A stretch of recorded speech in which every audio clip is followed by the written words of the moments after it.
Buraot ng strawberry. Right? At tinatawag na tayo ng karagatan.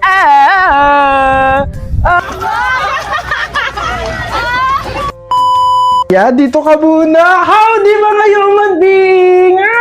Getting ready kasi on the way kaming La Union to Baguio! Samahan niyo ako, let's go!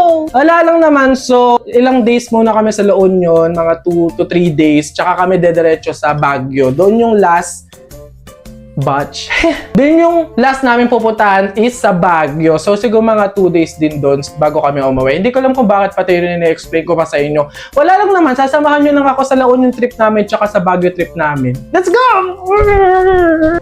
Ayan siya mga human being, kulang pa talaga yan, kalahati pa lang yan. Alam nyo ba, pinaka-favorite ko talaga kapag may mga trip is yung mag-pack or yung mag-impake. Kasi andito na yung, ano yung susuotin ko sa day 1, day 2, day 3, yung parang aligaga ka na, kailangan ko ba magdala ng wipes, ng sunscreen, ng nail cutter, ng ganon.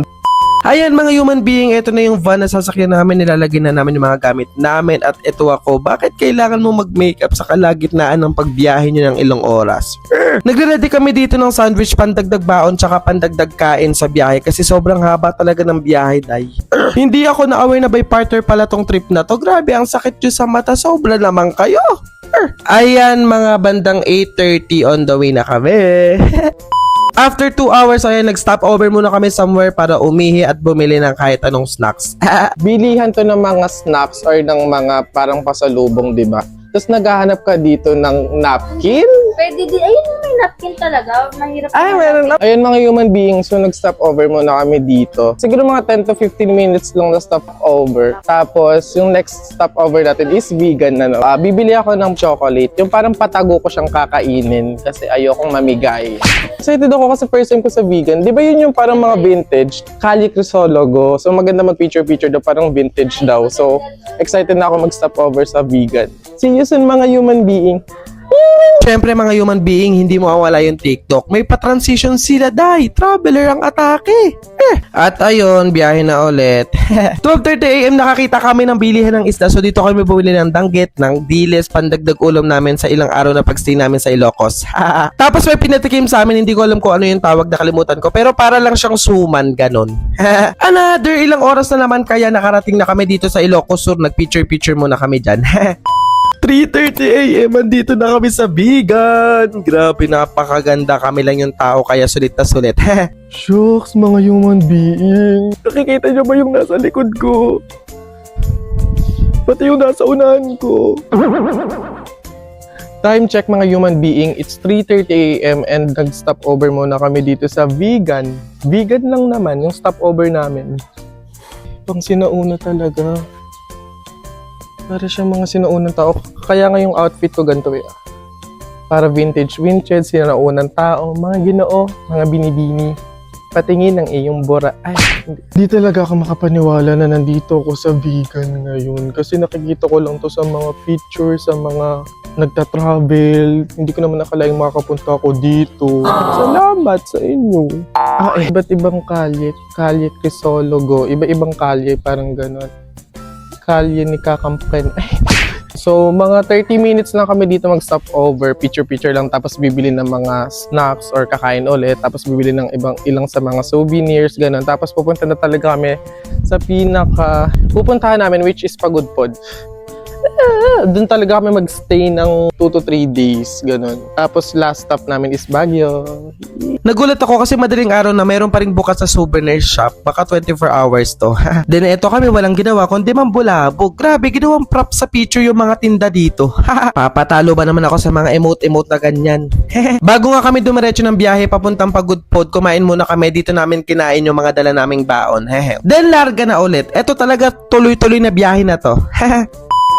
Grabe, inabot na talaga ng umaga from Cavite to Ilocos. Napakahaba talaga ng biyahe. Parang 13 to 14 hours, ganun. Pero kung ganitong view naman yung makikita mo sa daan, sulit na tanggal pagod na talaga. Ayun, tumigil muna kami dito para mag picture kasi sobrang ganda. Pero sobrang lamig, mamamatay na lang. Tuloy-tuloy ang biyahe mga human being and na-amaze ako kasi first time ko lang talaga makakita ng windmill and nakakatakot kasi baka mabagsakan. And nagulat ako kasi ito, nadaanan namin yung nag-viral sa TikTok na may nagpapakita doon na white lady. At ayan na mga human being, naka-check-in na kami dito sa aming transient house. Nakakalungkot kasi ang sama ng panahon. Lagi daw talagang masama yung weather dito kasi daanan siya ng bagyo ganyan. Pero wala kami magagawa, lang ang mag-desisyon kami. Siyempre, may pa-quick tour kayo pa ba? Ayan mga human being, so okay naman yung transient house na to. Dalawa yung room, may double deck, tapos may heater, may aircon. So okay rin, nakasya naman kaming lahat. Ayun, howdy mga human being. So, ayun, as you can see, naka-check-in na kami. Hindi ko alam kung transient house ba to. Pero ayan, dito na kami sa Pagod Pod. Sobrang tagal nung biyahe talaga mga human being. So, naglulutuan muna dito. Kakain muna kami after kumain. Tsaka kami magpapahinga ng mga 2 hours. Tapos, tsaka na kami lalabas ng longga. Doon na kami hahanap ng mga iba't ibang activity dito or mga tourist spot dito na pwede namin puntahan. Kung kaya kasi medyo maulan, basta itatry namin lahat ng pwede namin itry dito sa Pagod Pod, gaya ng bembangan, gano'n.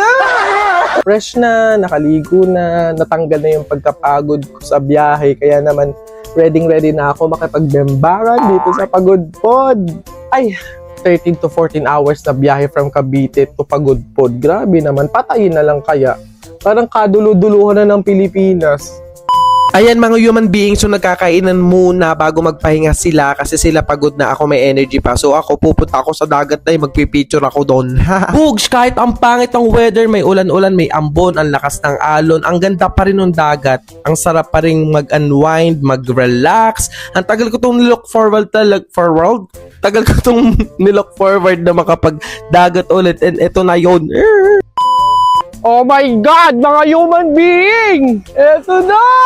Kamusta ka, dagat? Yung mga kasama ko, mga human being, natutulog sila. Ako, mas uunahin ko mag-picture-picture. Tignan nyo magandang view na to kaysa matulog. Okay? This is my outfit. First outfit ko pa lang yan, mga human being. Talagang ipapakita ko yung mga malamodel. Hindi ako papayag nang wala akong video, picture. Muli tayong nagkita, karagatang ito. Muli tayong nagsalubong. Na-miss kita. See the lights with the sky, with the sea. It calls me. And no one knows. Ang gagawin ko lang naman dito is magpipicture-picture lang naman ako. Tapos manonood lang ng karagatan. At tinatawag na tayo ng karagatan. Let's go, Pagod Pod! After mag-video at mag-picture, nakakita ko ng bata ng mga naglalaro. So, syempre, gagambalain natin sila, aasarin natin sila, guguluhin natin sila. Ayan mga human beings, so dito namin here in Pagod Pod, sama-sama kami nag-first breakfast and nakakalungkot kasi ang pangit pa din ng weather. Ulanan muna lang kami. Hindi na kami nakapagtampisaw sa dagat. Maawa ka naman.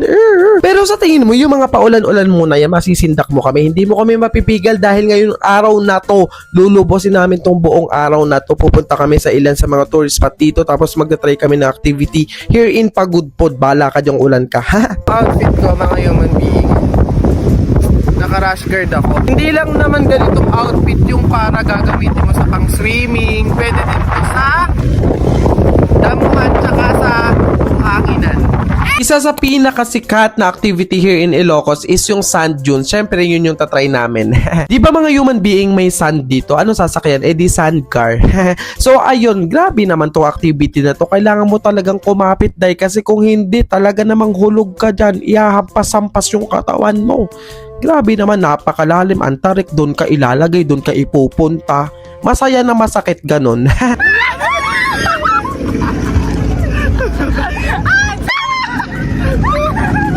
Pero sa kabila ng sigaw-sigaw mo, ng takot mo, ng paghampas sa mga katawan mo, mamamangha ka din talaga sa ganda ng view, ng scenery kasi sa sand dunes na to, para ka nasa ibang bansa ganun.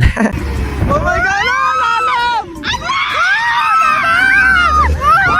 Na human being, akala nyo ba pangiti-ngiti lang kami dito pero deep inside ang sakit nung buhangin sa katawan. Ang lakas kasi nung hangin, so lumalagitik talaga yung buhangin sa katawan namin, ang ganit pa sa buhok, tapos ang sakit sa mata. So kailangan mo talaga ng pang-protect sa balat tsaka sa mata. Ito yung next namin ginawa, yung pag-slide sa sand na to gamit tong board na to, and sobrang dito ako nag-enjoy, ang saya-saya kasi first time ko lang tong ginawa. And ito yung masarap pa ulit-ulitin kaso hindi nila kami pinaulit ng isa pa. Tigi-tigisan lang kami, day. Ang damot nyo. After namin mag-sand dunes, ayan, duman kami dito sa souvenir store kung saan bibili kami ng souvenirs. Ano pa ba? Alangan namang souvenir store tapos ice cream yung binili. Then ayan, nag-tricycle na kami kasi yung huli namin pupuntahan na tourist spot here in Ilocos is yung lighthouse nila or yung Burgos Lighthouse. So ito is cultural heritage structure. Basta naging part siya ng Spanish colonial period, yun na yun. Wala akong alam dito. Pinuntahan lang namin, nag-picture kami. Huwag nyo na akong tanungin, isearch nyo lang, ha? Grabe, nung pauwi kami sa transient house, ayan, may dumaan na alimango sa gitna ng daan na huli namin. Ang laki-laki niya. Hindi naman namin siya ng ulam kasi nagpakamatay siya agad. Then pagdating ng dinner, ayan, so spaghetti na lang yung kinain naming lahat. Yun na yun. Ano pa sasabihin ko? 3 days and 2 nights nga lang pala kami dito sa Pagudpod, kaya kinaumagahan, maaga kaming umalis kasi babalik kami ng vegan. Meron kaming bibisitahin doon na someone and continuation na din ng paggala namin doon. Pero syempre kailangan muna namin mag-TikTok kahit maulan. Ganyan sila. Isa din sa mga pinupuntahan dito is yung Patapat Bridge, kaya pinuntahan namin, dinaanan namin, sinadya namin para mag-picture talaga and ang ganda ng view kaya worth it. Hindi sapat na natatanaw lang namin ng malayo yung windmill, kaya dinaanan na namin siya, pinuntahan na namin siya ng malapitan and yeah, ang ganda, amazing. Then eto, excited na ulit bumalik ng vegan kasi may pa-continuation, may pa-extension ang paggala sa vegan. At buti na pala bumalik kami ng vegan kasi na-meet ko na ng harapan yung kalesa, yung kabayo na pinagmamalaki nila dito, yung sikat na sikat dito. And ayun, tuwan-tuwa na naman, amazed na naman yung tao na to. Bukod sa paggagala, paglilibot dito sa vegan, syempre nilubos na rin namin dito na kami bumili ng foods, ng souvenirs, ng pampasalubong, and delivery kami ni Kuya Joshua, shoutout sa'yo, ng empanada, which is yun yung pinagmamalaki nila dito sa vegan. Sarap dito. Eto na nga sa exciting part, syempre hindi kami papatalo, itatry din namin tong kalesa, hindi pwedeng aalis kami dito na hindi ito nasusubukan. First time ko lang din makasakay kaya bagong experience, nakakatakot pero safe naman siya. 50 pesos lang per head, sobrang mura and ililibot ka na niya dito sa vegan kaya ang saya-saya. Paano yung saya? Bago nga umalis ng vegan, bumili sila ng famous food dito which is bagnet. Ako umasa lang ako dito sa free taste ng Buraot lang. After nga namin bumalik ng vegan, ito na talaga, on the way na kami sa huli namin pupuntahan dito sa Baguio. Sa 2 hours na biyahe kami papuntang Baguio, eto nga tumigil ulit kami sa isang tabi sa kung saan para kumain ulit. Then Bugs, welcome to Baguio! So dahil isang araw lang kami dito, bitin talaga, hindi na muna kami dumiretso sa transient house, dumiretso na muna kami dito sa night market. Hinabol namin siya at buti naman nakahabol kami dito, namili lang kami ng pwede naming bilhin like sapatos, damit, mga souvenirs, and yung mga pa-food trip, yung mga kainan dito like sa food bazaar. Yun lang yung mga hinabol namin dito, yun yung mga ginawa namin sa aming pagtungtong dito sa Baguio. Ayoko na mag-voice over, pagod na ako, paus na.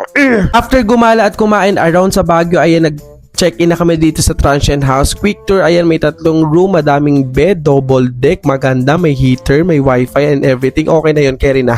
Good morning Baguio, ayan, kinabukasan, yun na din yung oras at araw na alis namin sa transient house, yung checkout namin. Pero syempre, kumain muna kami ng noodles. Yan na lang yung pang-budget namin, wala na kami pera. Kahit nag-asabalutan na kami, umalis na kami sa transient house, hindi naman ibig sabihin uuwi na kami. Syempre, magstay pa rin kami dito hanggang gabi. Lulubusin namin tong buong araw na to sa mga ginagawa at mga pinupuntahan here in Baguio. Isa sa mga favorite kinakain dito is yung avocado and strawberry ice cream. Pinagsama siya and ang sarap pala niya. Kaya ayan, nakapag-promote pa siya. Strawberry and avocado ice cream. Mas masarap, promise! Ayan, ito ang pinaka-favorite na ginawa ko at pinuntahan ko dito sa Baguio. First time kong nakita yung strawberry farm. First time ko siya napunta.